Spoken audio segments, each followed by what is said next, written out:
I went back in the house and I could have got earrings. Didn't get them. Didn't get my earrings. Good morning. It's Monday, y'all. It's Monday. I'm trying to lean this way so I can be more into the screen. Oh, I hope everybody had an awesome weekend. This past weekend. If you work 9 to 5 like me, it was a short week. Friday got here real quick. Most of y'all thought Tuesday was Monday, stuff like that, you know. I'm gonna be honest with you, this week is a cool week for me. This is gonna be a really awesome week. Today is gloomy, but I'm still smiling like a sunshine outside. Yeah. But anyway, did I or did I not tell you that the bonnet debacle would be over by this weekend? So, okay, he had a chance, but I've been that person up in the front. This is the first time I actually am leaving out and someone's in front of me. So I had to be the person that has been behind me, which is rare because a lot of us don't leave out at the same time.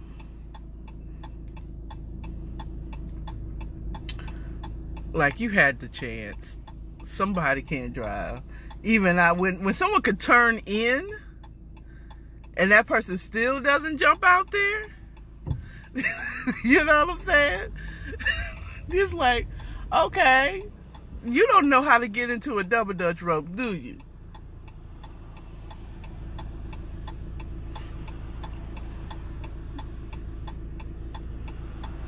But now that it's my turn, oh, okay, I can get in. I said, now it's my turn to jump, and I see what they were talking about. Then anyway, so there was a really good message. My pastor's been talking about grace-based relationships. He started with the relationship between God and man first, because that should be the first one that you develop and learn. And then he went to relationships between man and man. And when I say man, I'm not talking about male men, male, M-A-L-E men. I'm talking about humans, friendships, grace-based relationships, who you should be around, knowing when it's a grace-based relationship, knowing how to love and be a friend. You know, and you're not going to really know how to be a friend if you don't have a relationship with Christ. Okay? You won't. You won't. You might think that you're a good person, but you won't know how to be a friend without Christ. You won't. You just won't. Oh, I'm loyal. Some of the things that y'all think is good to be worldly friendships is not. You know, it's not. Like, some of you all think it's good to be loyal, blindly loyal to a person that hasn't proven themselves to you. You're bringing people into your inner court friendship that you barely know. You know what I'm saying? You've known this person all of 2 days and now they're your best friend. Okay? You've known them for a minute, you calling them your cousin. I have a lot of friends who've done that. Oh, this is my cousin, this, that, and the other. We just hit it off. I mean, like, I have friends that I hit it off instantly, but that person was not called my best friend the next week just because we hit it off instantly. That person had to prove themselves to be friends Real friends. Real friends. Real friends is going to tell, is not going to be yes men. Real friends aren't going to say, oh, that's cute. And they know that makes you look like a hot mess. A real friend will tell you, oh, it's cool to go out with that bonnet on, and I'm still bringing it up. Because there's still people, people aren't really talking about it, but they will tell you, oh, you should be, it's okay. No, a real friend will tell you, if you don't take that damn bonnet off your head and put on some real shoes and clothes when you walk out, just don't you dare go out in public looking like that. Because they love you. And they're not being mean about it either. They'll be like, girl, don't do that. Or when you do something wrong, they're going to tell you that you're wrong. You're wrong at, you shouldn't have done that. That was mean. Okay? I love you, girl. I love you, homie, but you did wrong with what you did. You know what I'm saying? They're also the same ones. You know, it's not the person that will hide the body with you. Let's be 100. Okay? They'd be the one to tell you not to kill the person in the first place. Okay? True friendships. Hi, Vincent. I see you. They're gonna tell you that what's right in spite of your feelings. It's what it is. You know. Now there's some people that's just gonna be honest, but they're not saying it in love, but that's still not a friend. A friend is gonna be there when they're good and and things are good, and they're gonna be there to console you when things are bad. Okay? They're going to encourage you when you need encouragement. So that's really grace-based relationships between humans and humans that we should have, because we have a relationship with Christ, whom sheds love on us and shows us love that we receive so that we can love unconditionally the way we should. Okay? Then my pastor has been talking on, recently he was talking about the marriage relationship and being married and what the head of a household, man being the head, really means. It doesn't mean that the man controls his wife or his woman. Okay? At all. It's not dominance over. It is being the source of love, that love flows through to his wife and then to his children. A husband, by definition, is a farmer. He's a servant. He's serving. He is out there taking care of plants and making sure they're growing and making sure protecting them from weeds and animals that would eat them or whatever. You know what I'm saying? A husband, look it up, is a farmer. That's what the true definition of a husband is. Okay? He sows seed. He takes care of that seed. He waters that seed. Okay? He is not dominating that plant. He is not dominating the field. He's protecting, he's feeding, he's watering, he is making sure it gets what it needs. Okay? And that also doesn't mean that he is a man husband, a male husband. Doesn't mean that he's always the main breadwinner, but he's making sure that his wife is receiving the love that God sheds abroad in his heart to her. And there's a lot of people out here getting married and thinking that oh, you got to serve me. A true husband is serving his wife and making sure that she's getting everything that she needs, making sure she's feeling loved and protected. As the word says, look it up, my brothers and sisters.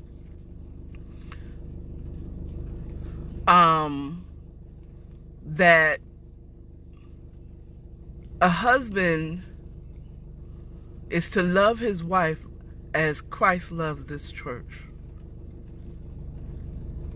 And as Christ shows, Christ loves us. He's willing to lay his life down for his people. He did it.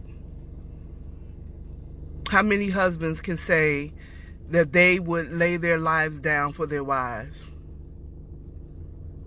Would jump in front of the bullet for their wives? How many men can say that they can love them through their hurt?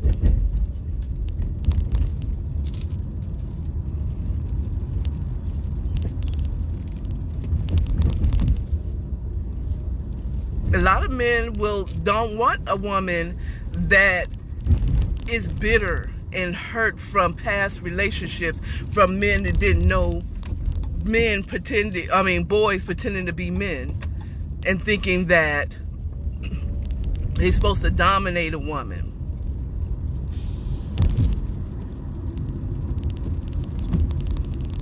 How many of y'all willing to love a woman through her? Christ does it.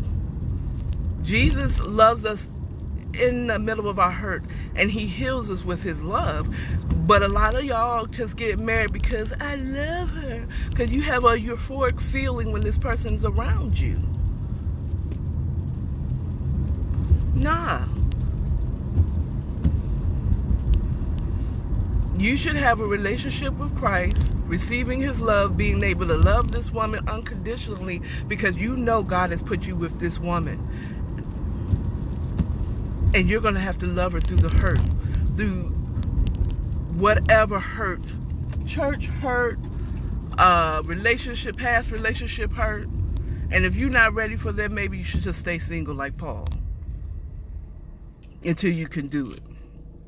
I was one of those chicks, so after the message anyway, I just want to go on because I didn't already went in on y'all brothers, and I know if you go to my church or you're linked to it or you watch Pastor Dollar, he done went in on y'all too, because we have been deceived, by the religious church that has told us wrong, and we believed it.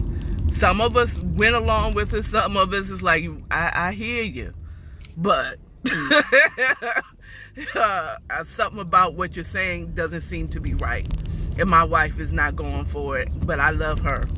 So I'm just going to have to go against what you're saying, pastors and ministers that's saying that I have to control my wife. But at any rate,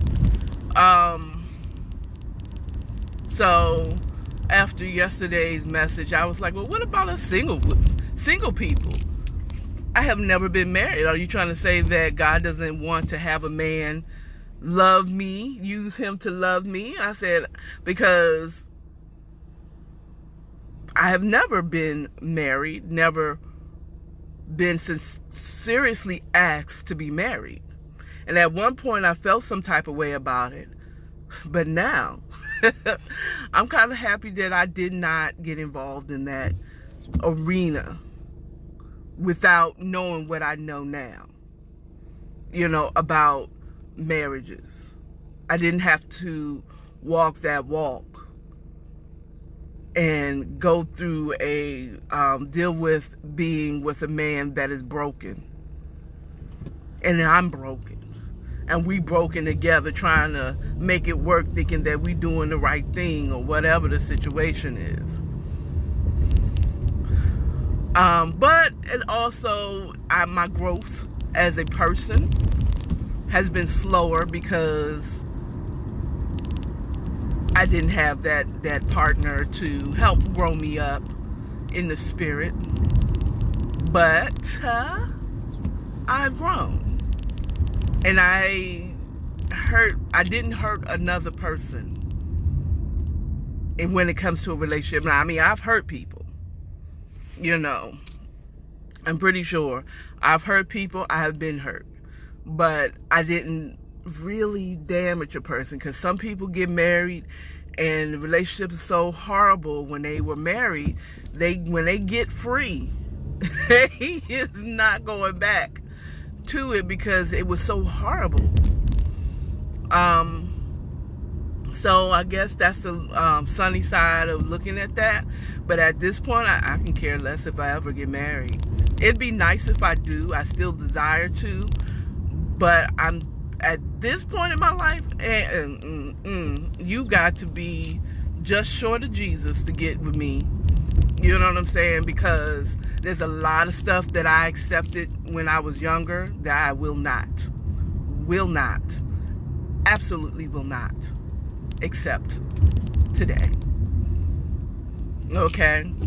Jesus can come and talk to me and say, hey, I'd be like, I question if you Jesus, if you telling me to accept this crap. You know what I'm saying? You have to, Jesus gonna have to sit down and see where I said in John 3:16. You know what I'm saying? I mean, but really, there's stuff that I just will not accept. Okay? Like intrusion of my time. Like, I won't accept anyone, and this will probably resonate with some that watch this. I protect my peace at all points in time. My peace is right under Jesus and my son. Okay? My son's a grown man at that point, so it's Jesus, it's God, Jesus, the Godhead, my peace, my son, and family members. I protect it at all costs. And if I don't have peace with whatever, I'm not going to do whatever. I don't feel the need to do whatever. Okay? Now, I don't need to give you a piece of my mind. I don't have to cuss people out, whatever. No, I don't have to do any of that. I just don't accept it. Or I don't do it. Okay? Period. No is valuable. You don't have to be, just because you saved and born again doesn't mean that you got to do everything that people want you to do. And you still could be saved and still be an example of Christ because you said no.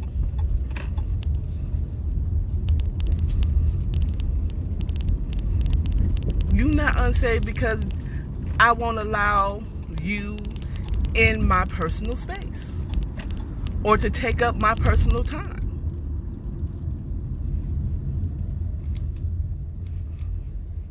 Well, not. I spend my time on what I want to spend my time on. And that's okay.